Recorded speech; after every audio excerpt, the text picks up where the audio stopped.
Stop scrolling if you think your coffee machine is just a machine.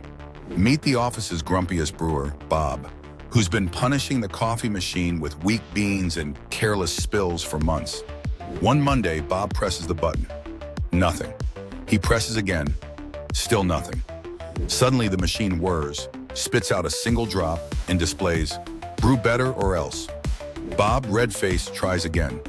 This time, the machine produces a cup so strong his eyebrows jump. From that day on, Bob brews with care. The coffee machine? It's watching, plotting, and percolating its next move.